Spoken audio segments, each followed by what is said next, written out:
Hi, my name is Rhema Sadler, and I'm a sophomore at Grandview.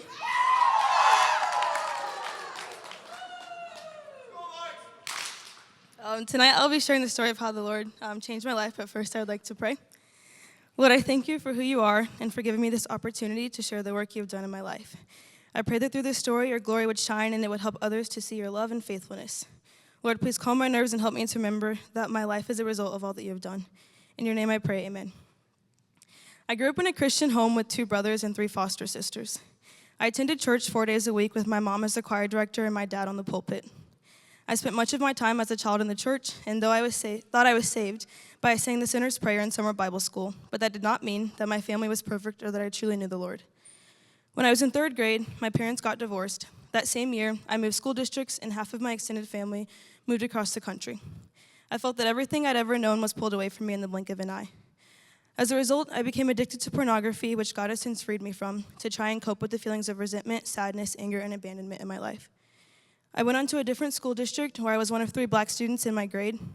Unknowingly, this would begin my efforts to change who I was to fit other people's expectations. Because of the racism and judgment I began to receive from peers and teachers, I thought I had to change my identity. I began to put my worth in how others perceived me. As I entered junior high, my parents got remarried and divorced again. I began to hold a grudge against my dad, where I wouldn't talk to him for years outside of church or school events. I felt abandoned by my own father because of the divorce, and I blamed him for our broken family and my broken heart. My identity took the ultimate route to destruction, and I became miserable, leaning more into sin and seeking security through sports, music, and the people I socialized with. I was perfect on the outside, and people called me the good Christian girl, but on the inside, I carried the weights of bitterness, sorrow, and shame.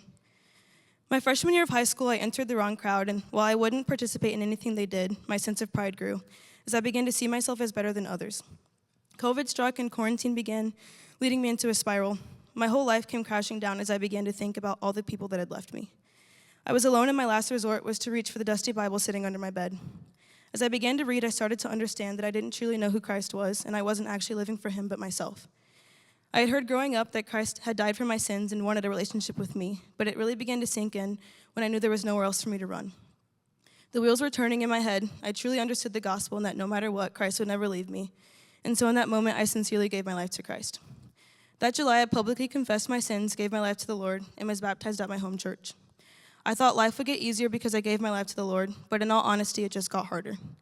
I was no longer blind to the sin in my life, and I was also under the impression that I could and should be perfect as Christ was. This was holding me back and leading me into more sin than I could see, as I was holding myself to an unrealistic standard and didn't understand the depth of God's grace. I came to college, and though I knew the Lord, that didn't stop temptation from creeping into my life. I was in a complicated situation where I had roommates who would go out most weekends and almost always invite me to go.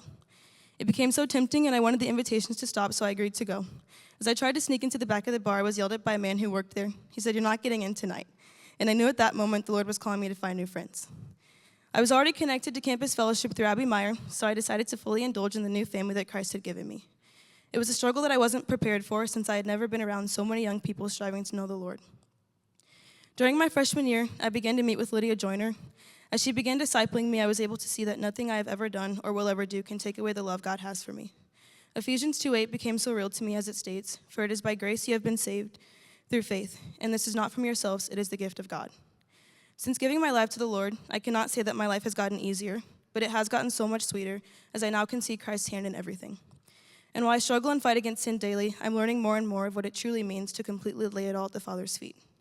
I know that we all fall short, but the grace of God is much greater than any and all of my sins. I'm so grateful for the opportunity to know my Creator, and am constantly in awe that the Maker of this universe created me in His perfect image and wants a forever relationship with me.